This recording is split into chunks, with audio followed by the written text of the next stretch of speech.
नमस्कार, welcome to GFA. दोस्तों, अभी जो इंटरनेशनल मीडिया की तरफ से एक न्यूज़ निकल के आई है कि भई जो इंडिया ने जो रशिया के द्वारा जो वो किया जा रहा था कि भाई ऑयल डिस्काउंट रेट पर इंडिया को दिया जा रहा था, वो अभी एक्सेप्ट कर लिया है और इंडिया से ऑयल खरीदना स्टार्ट कर दिया है।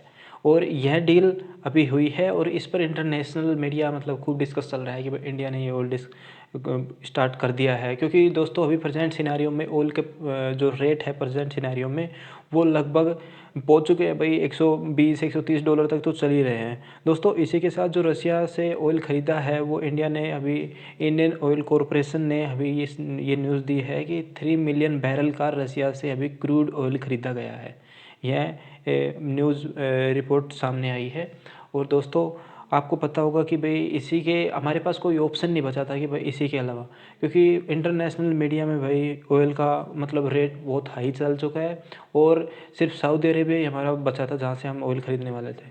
और सऊदी अरेबिया में भी अभी प्रोडक्शन इतना नहीं हो पाता कि हम सारा ऑयल सऊदी अरेबिया से ही खरीद सकते हैं, क्योंकि ईरान पर भी ऑलरेडी यूएसए ने सैंक्शंस लगा रखे हैं और वेनेजुएला पर, जो मतलब दुनिया के सबसे ज़्यादा पेट्रोल वो निकालते थे, जैसे ईरान हुआ, वेनेजुएला हुआ और रसिया हुआ। इन तीनों पर रसिया यूएसए ने सैंक्शन लगा रखे हैं। ईरान पर और वेनेजुएला पर तो ऑफिशियली पूरे वर्ल्ड के लिए सैंक्शन लगा रखे हैं, लेकिन रसिया पर यूएसए ने ऑफिशियली ये नहीं कहा कि भाई पूरी दुनिया को इससे नहीं खरीदना है। सिर्फ उसने ये कहा था कि हम आपसे ऑयल नहीं खरीदने वाले, मतलब यूएस सिर्फ नहीं खरीदने वाला था। और ये इंडिया की ऑफिशियली न्यूज़ है, तो ऑफिशियली भी इंडिया ने कह दिया कि भाई हमने ऑयल ख़रीदा है। और ये जो डील हुई है, आपको पता होगा कि भाई रसिया को ऑलरेडी स्विफ्ट बैन कर दिया गया है, डॉलर में ट्रांजैक्शन नहीं कर सकता रसिया। इसलिए यह जो डील हुई है यह अपनी जो रूबल रुपए करेंसी में हुई है, मतलब लोकल करेंसीज में यह डील हुई है, डील फाइनलाइज हुई है। और यह सभी के लिए सेटबैक है कि भाई इस खतरनाक सिचुएशन में भी भाई इंडिया खरीदे जा रहा है, मतलब ऑयल खरीद रहा है।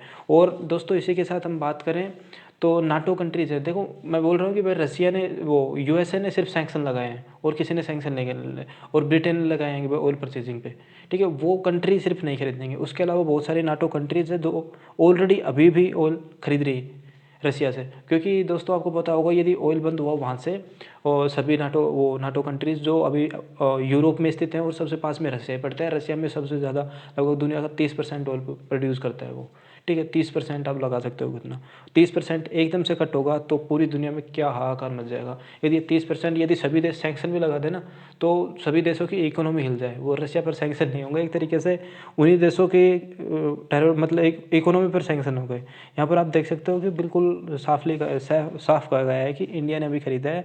और बहुत सारे एक्सपर्ट हैं वो अभी इंडिया पर कह रहे हैं कि भाई इंडिया पर सैंक्शन लगाओ, इंडिया पर सैंक्शन लगाओ। या इंडिया ने मतलब कोई मतलब इंडिया यूएस रिलेशन में इम्पैक्ट आने वाला है, और जो इंडिया है बढ़ चढ़ कर रसिया का साथ ले रहा है प्लस। और कुछ ने तो ये कहा है कि भाई या तो इंडिया या तो रसिया का साथ ले या यूएस का साथ ले, बिल्कुल मतलब क्लियरली मेंशन कर दे। लेकिन दोस्तों, ये होने वाला नहीं है। आपको पता होगा कि हमारा जो इंडिया की जो पॉलिसी हमेशा से रही है वो यही है कि भाई नॉन मतलब गुट निरपेक्ष, मतलब ना इसके साथ ना इसके साथ। हम सही चीज़ है जो उसी के साथ चलते हैं, जो यूएनओ की तरफ से जो चीज़ आती है उसी के साथ चलते हैं। यहाँ पर आप देख सकते हो कि वहाँ की एक जैसे रिपोर्टर है, कोई ट्विटर हैंडल, मतलब बड़े सेलिब्रिटीज़ होते हैं ना, उनकी तरफ से है कि भाई इंडिया ने क्रूड ऑयल खरीदा है तो अभी इंडिया पर सैंक्शन थोप देने चाहिए अगेंस्ट यूएस, मतलब ये यूएस की पॉलिसीज़ के खिलाफ है। इसलिए यह मतलब इंडिया पर सैंक्शन थोप देने चाहिए। यहाँ पर आप देख सकते हो कि अब इंडिया एक्सपेक्ट कर सकता है कि उस पर सैंक्शन लगने वाले हैं। आप सोच सकते हो कि यूएस मतलब एक तरीके से किस एरिया में जा रहा है, यूएस के जो लोग हैं उनकी थिंकिंग किस एरिया में जा रही है, ठीक है। ऑलरेडी यूएस खुद भी परचेज कर रहा है, बहुत सारी चीज़ें परचेज कर रहा है अभी भी रसिया से, ठीक है। बिलियंस ऑफ डॉलर्स का व्यापार कर रहा है, ठीक है। सभी चीज़ों का सैंक्शन लगा सकता है, लेकिन भाई ऑयल का सैंक्शन और तेल का सैंक्शन नहीं लग सकता। मन बहुत सारे कंट्रीज़ ने लगाया है, लेकिन ये एक तरीके से बोलते हैं ना इम्पॉसिबल होता दिख रहा है। हाँ, पॉसिबल होगा यदि वेनेजुएला से और वहाँ से ईरान से सैंक्शन हट जाते हैं। यहाँ पर आप देख सकते हो कि दूसरे भी हैं, ये इन्होंने भी बताया है कि हम इंडिया को फॉरेन ऐड देते हैं, जैसे एनजीओज हमारे होते हैं ना वहाँ से, जैसे भाई पहले से आते रहे थे, अभी भी आते हैं। लेकिन अभी पता है आपको कि उनने जो जितने भी एनजीओ आते हैं ना, जितने फॉरेन से फंड आता है हमारे इंडिया में एनजीओज के लिए, उससे ज़्यादा फंड तो हम दूसरे देशों में दे देते हैं। एनजीओ को, जैसे नेपाल में दे देते हैं, भूटान में दे देते हैं, श्रीलंका में, बहुत सारे देशों को, ये गल्फ कंट्रीज़ भी हैं, और इंडियन टेरिटरी के आसपास भी, और इंडियन ओशियन टेरिटरी के आसपास भी जितने कंट्रीज़ हैं उसमें फॉरेन एड देते हैं। वो हमारी ज़्यादा है इससे, फिर भी ये मतलब कुछ बोल रहे हैं कि हम जो ऐड देते हैं वो बंद कर देनी चाहिए, इंडिया पर सैंक्शन लगा देने चाहिए, बिना सोचे समझे कुछ भी बोले जा रहे हैं। और यहाँ पर आप देख सकते हो कि नाटो कंट्रीज़ है, नाटो में आपको पता होगा कि 30-33 कंट्रीज़ हैं, वो सभी कंट्रीज़ खरीदे जा रहे हैं अभी भी। हालांकि यूएस ने थोड़ा ऑयल पर सैंक्शन लगाए हैं, लेकिन वो सिर्फ 8% ऑयल पर इम्पोर्ट करना बंद कर देगा, उसमें से 92% तो अभी भी रेगुलरली खरीद रहा है।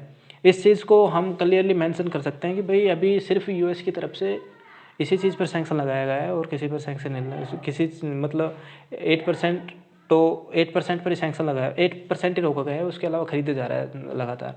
और ब्रिटेन ने भी अभी ऐसा किया है, प्रॉपरली सैंक्शन नहीं लगाए हैं, और बोला यदि सैंक्शन लगाता और वेनेजुएला से हटा देता, ठीक है, प्रॉपरली सैंक्शन लगाता है वेनेजुएला से और ईरान से हटा देता है, तो हमारे लिए एक ऑप्शन खुल सकता है कि हाँ फिर हम जा सकते हैं स्टे कि भाई ईरान से खरीद लेंगे या वेनेजुएला से, फिर रशिया से नहीं खरीद सकते। इसी के साथ आप देखो तो भाई यूएसए पहले जो डोनाल्ड ट्रंप हुआ करते थे, उन्होंने ऑयल का प्रोडक्शन यूएसए में भी बढ़ा दिया था। उस समय पर जैसे ईरान पर सैंक्शन लगाए थे तो डोनाल्ड ट्रंप ने एक्सपेक्ट कर दिया था, और इंडिया वालों सभी देशों को कहा था कि जो ईरान से खरीदते थे इतने कम दाम पे, अब वो हमसे खरीद सकते हैं। उन्होंने ये बिल्कुल क्लियरली मेंशन कर दिया था कि हमारी वजह से आपकी इकोनॉमी पर फर्क नहीं पड़ेगा।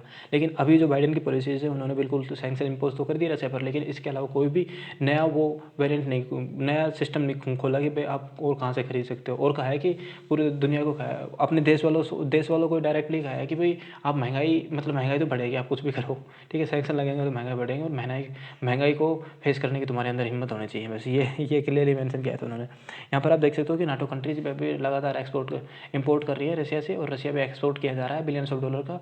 और हालांकि युद्ध चल रहा है, कोई दिक्कत नहीं है इस चीज़ में, फिर भी मतलब क्योंकि भाई आपको ऑलरेडी मैं बता चुका हूँ कि भाई 30% बहुत ज़्यादा होता है, ठीक है, मतलब पूरी दुनिया का 30%, क्योंकि वेनेजुएला और ईरान में बहुत ज़्यादा तेल निकलता है, लेकिन उन पर ऑलरेडी यूएस सैंक्शन लगा चुका है, ठीक है।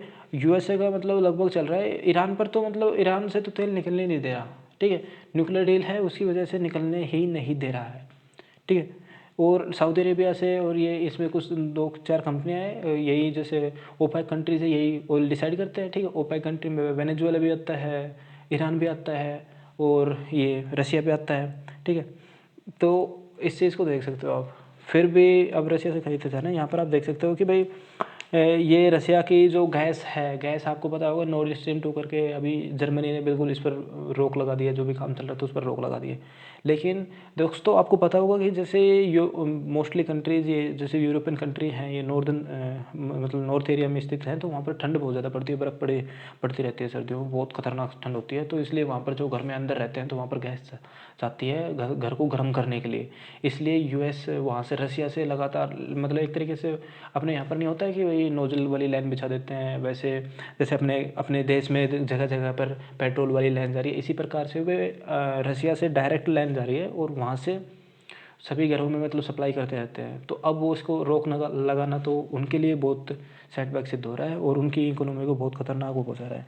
यहाँ पर आप देख सकते हो कि यूएसए ने के कुछ लोग तो अपोज कर रहे हैं, कुछ लोग इंडिया का साथ भी मतलब एक तरीके से इस चीज़ को क्लियरली मेंशन भी कर रहे हैं कि जिनको नॉलेज है ना प्रॉपरली, पता है कि भाई यूएस ने कहाँ पर सैंक्शन लगाया है, कितना सैंक्शन लगाया है कि ऑयल इम्पोर्ट पर, वो क्लियरली मेंशन कर रहे हैं कि भाई यूएसए ने प्रॉपरली सैंक्शन नहीं लगाए हैं, सिर्फ 8% ऑयल पर सैंक्शन लगाए, वो भी खुद के लिए कि भाई हम इतना ऑयल नहीं खरीदेंगे, ठीक है, क्योंकि वो अपना खुद का भी भाई वो क्या बोलते हैं प्रोडक्शन बढ़ाएगा, ठीक है, इसलिए। और यहाँ पर जैसे नीचे वाले ने ट्वीट किया था कि भाई इंडिया पर सैंक्शन लगा देना चाहिए, ऊपर वाले ने बिल्कुल कह दिया कि मतलब आप देख सकते हो कि यूएसए में हमारे भाई इंडियंस हर जगह फैले हुए हैं भाई, इंडियंस का टैलेंट हर जगह है, ठीक है, हर जगह मिल जाएगा आपको, ठीक है। अभी यूक्रेन में तो 20,000 स्टूडेंट थे ओनली, और यूएसए में देखोगे और सऊदी अरेबिया में देखोगे, इनमें तो मतलब मान लो कि भाई नासा में बताया जाता है कि लगभग 30% तो सिर्फ इंडियंस भरे हुए हैं। तो आप देख सकते हो कि मतलब पूरा इंडिया का डोमिनेशन है, बस यही है कि हमारा टैलेंट है दूसरे देशों में जा रहा है। यदि सैंक्शन हमारे पास, बस अब पता चल गया है कि भाई हमें किसी दूसरे देश पर डिपेंड नहीं रहना है, हमें आत्मनिर्भरता की तरफ जो हमारी गवर्नमेंट के द्वारा चलाया जा रहा है, ये बिल्कुल बढ़िया डिसीजन लिया गया है अपनी गवर्नमेंट के द्वारा। और अभी बहुत ज़बरदस्त चल रहा है ये निर्भरता वाला सिस्टम, और हमें इस पर फोकस करना चाहिए बिल्कुल क्लियरली। और यदि क्योंकि आत्मनिर्भरता की तरफ चल रहे हैं, जैसे हमारे QFI और बहुत सारे इनिशिएटिव लिए गए, जैसे अनअकैडमी, बायजूस, ये हमारे आत्मनिर्भरता के तहत हमारे खुद में रहेंगे ना। जैसे ये अभी हमारा ये UPI भी चलता है, ठीक है, तो हम किसी दूसरे देश पर डिपेंडेंसी नहीं रहेंगे, तो आगे फ्यूचर में हमें सैंक्शंस का या किसी चीज़ का डर ही नहीं रहेगा, जो कुछ भी हो, क्योंकि दुनिया ग्लोबलाइज है। लेकिन हमारे पास हम यार 143 करोड़ है, और अमेरिका में सिर्फ 30 करोड़ है, ठीक है, उन 30 करोड़ के नीचे हम दब कर रह रहे हैं यार, क्या मतलब है। तो 143 करोड़ को भी झांकना पड़ेगा भाई, बहुत कुछ करना है अभी तो। और यहाँ पर आप देख सकते हो सिर्फ 8% ही बंद किया है, और वो भी अभी फर्टिलाइज़र, तो यहाँ पर देखो फर्टिलाइज़र कितना खरीद रहा है, धड़ाधड़ खरीद रहा है अभी। और वहाँ पर बोला है कि भाई बाइडेन की ऑफिशियली तो कहा है कि बैन कर दिया है, लेकिन प्रॉपरली बैन नहीं किया है। और प्लस और ये जो गैस प्रोडक्शन है, फर्टिलाइजर्स है, वो रसिया से खरीदे जा रहा है। 96% तक फर्टिलाइजर रसिया से आ रहा है अभी भी। बिलियंस ऑफ डॉलर का व्यापार चल रहा है, लेकिन वैसे दिखाने के लिए एक तरीके से सैंक्शन लगा दिया है, क्योंकि भाई रसिया के बिना दुनिया नहीं चल सकती, क्योंकि इतना बड़ा देश है भाई। इसी के साथ लाइक कीजिए, शेयर कीजिए, कमेंट